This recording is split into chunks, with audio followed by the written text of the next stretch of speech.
Baik, shalom, selamat siang Ibu dan teman-teman. Pada kesempatan kali ini saya akan menjelaskan secara singkat atau apa yang saya pahami tentang materi yang diberikan Ibu. Baik, materi yang pertama yaitu pengertian gizi seimbang.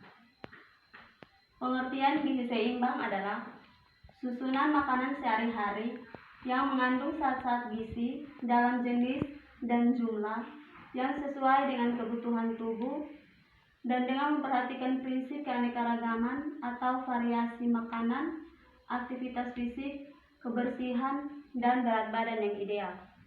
Materi yang kedua, zat gizi seimbang untuk bayi, anak, dan ibu hamil. Yang pertama, gizi seimbang untuk bayi yaitu dari 0 sampai 6 bulan cukup hanya dari ASI atau yang lebih kita kenal dengan air susu ibu. ASI merupakan makanan yang terbaik untuk bayi oleh karena dapat memenuhi semua zat gizi yang dibutuhkan bayi sampai usia 6 bulan. Sesuai dengan perkembangan sistem pencernaannya, murah dan bersih. Oleh karena itu, setiap bayi harus memperoleh ASI eksklusif yang berarti sampai usia 6 bulan hanya diberi ASI saja. Jadi, selama masa perkembangan bayi dari 0 sampai 6 bulan hanya bisa mengkonsumsi ASI atau air susu ibu. Yang berikut, gizi untuk anak. Kurangi makanan yang manis atau berasal dari tepung-tepungan dan turunannya, dan makanan yang terlalu asin dan gurih. Kita harus biasakan anak untuk makan sayur dan buah-buahan yang beraneka ragam untuk menunjang pertumbuhan. Dan kita harus perlu perhatikan asupan kalsium dan vitamin D. Jangan lupa aktivitas yang cukup bagi anak juga. Jika anak terlalu banyak mengkonsumsi makanan seperti yang berasal dari tepungan, maka anak tidak terlalu suka untuk makan nasi, sehingga itu menjadi satu dampak negatif bagi masa perkembangan anak. Yang berikut, gizi seimbang untuk ibu hamil. Yang pertama, memenuhi kebutuhan zat gizi dan janin. Yang berikut, mencapai status gizi ibu hamil dalam keadaan normal sehingga dapat menjalani kehamilan dengan baik dan aman. Membentuk jaringan untuk tumbuh kembang janin dan kesehatan ibu, mengatasi permasalahan selama kehamilan, dan ibu memperoleh energi yang cukup yang berfungsi untuk menyusui setelah kelahiran bayi.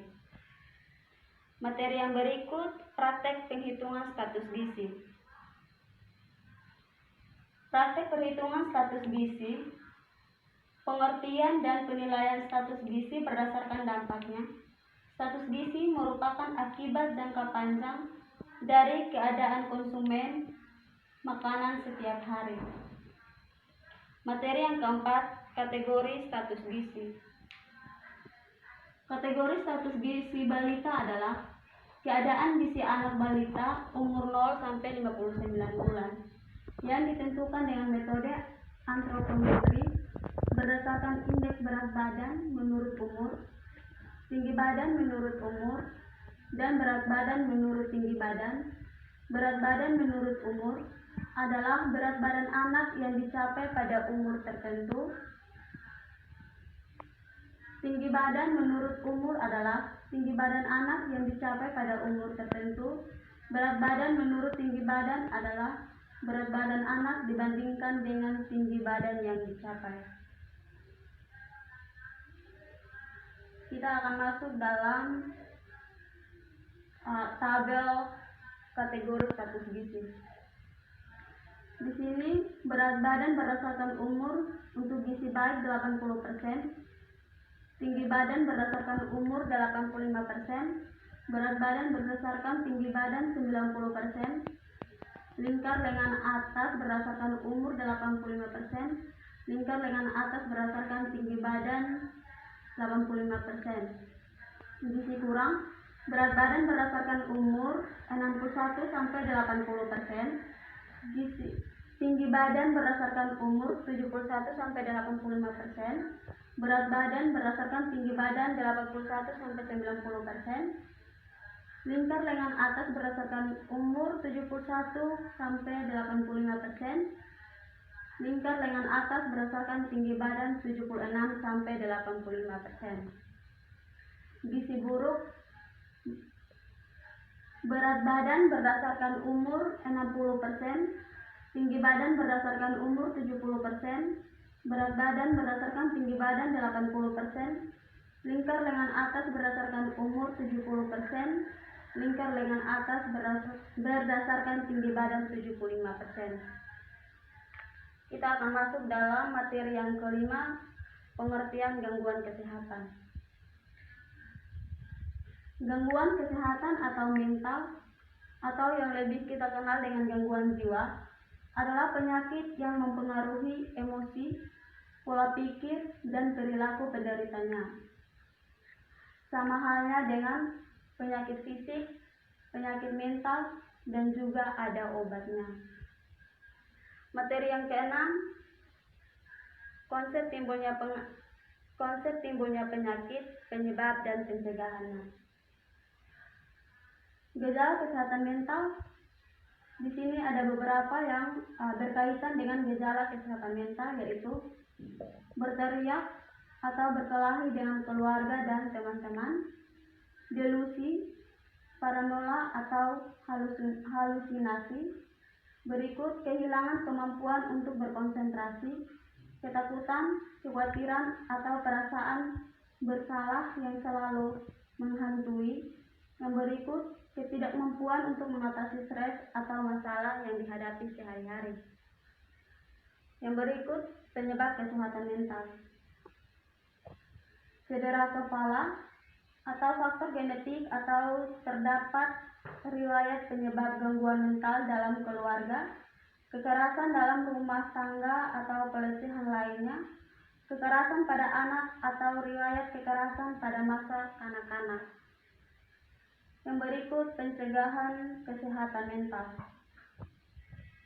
Jika kita ingin mencegah kesehatan mental, maka kita harus yang pertama melakukan aktivitas fisik dan tetap aktif secara fisik, membantu orang lain dengan tulus, memelihara pikiran yang positif, dan menjaga kecukupan tidur dan istirahat. Materi yang ketujuh, cara penularan penyakit. Cara penularan penyakit ini membutuhkan kontak fisik langsung dengan orang lain yang terinfeksi atau mikroorganisme penyebab, yaitu seperti dari orang yang terinfeksi atau dari ibu ke bayi dan dari hewan ke manusia. Penularan yang pertama yaitu melalui air. Penyakit yang ditularkan melalui air disebabkan oleh berbagai mikroorganisme, biotoksin, dan kontaminan beracun. Gejala penularan penyakit meliputi diare, muntah, masalah kulit, gangguan pernapasan, dan gangguan mata atau telinga. Penularan kedua melalui vektor. Vektor adalah hewan yang mampu menularkan penyakit seperti nyamuk, lalat, tungau, kutu, tikus, dan anjing. Penularan penyebab atau penularan penyakit bisa terjadi saat vektor menggigit manusia atau mengonsumsi makanan dan minuman yang menular melalui vektor atau hewan tersebut. Penularan yang berikut yaitu penularan tidak langsung. Penularan tidak langsung terjadi ketika Anda atau kita menyentuh benda yang terkoordinasi virus atau bakteri, mengkonsumsi makanan atau minuman yang terkontaminasi. Yang berikut, penyakit yang sering menyerang anak, yaitu ini pada materi yang ke-8, jenis penyakit yang umum dialami anak usia dini. Yaitu yang pertama diare. Si kecil dikatakan diare jika buang air besar atau BAB lebih dari 3 kali sehari, terlebih jika feses yang dikeluarkan cenderung encer. Penyebab diare itu antara lain infeksi saluran pencernaan, keracunan atau alergi makanan, infeksi parasit, hingga penyakit iritasi usus. Penyakit yang berikut yaitu demam. Demam merupakan penyakit yang sering dialami anak. Ini karena sering terjadi pertumbuhan. Demam adalah respon alami tubuh terhadap perubahan yang terjadi pada tubuh si kecil, misalnya pertumbuhan pada gigi. Tentu kita tahu seringkali jika anak mengalami pertumbuhan gigi yang cepat atau penyakit yang cepat menyebabkan anak itu demam. Penyakit yang ketiga, radang tenggorokan. Jika si kecil mengidap radang tenggorokan, ia cenderung sulit untuk menelan, sehingga akan rewel atau menangis saat hendak makan. Gejala lainnya dari tenggorokan adalah tenggorokan terasa kering dan gatal, sakit kepala, badan terasa lelah, dan nyeri otot. Penyakit ini biasa disebabkan oleh virus dan bakteri. Penyakit yang berikut, eksim. Eksim adalah kelainan kulit yang ditandai dengan peredangan atau pembekakan pada kulit serta kemerahan dan rasa gatal. Penyakit yang berikut, infeksi saluran pernapasan akut atau ISPA. Jadi ISPA adalah infeksi saluran pernapasan yang menyerang bagian atas seperti hidung, tenggorokan, faring-laring, dan bronkus. Penyakit ini umumnya disebabkan oleh infeksi virus dan bakteri. Baik, itu saja pemahaman saya mengenai materi yang diberikan Ibu kepada saya. Jika ada salah, mohon dimaafkan. Terima kasih.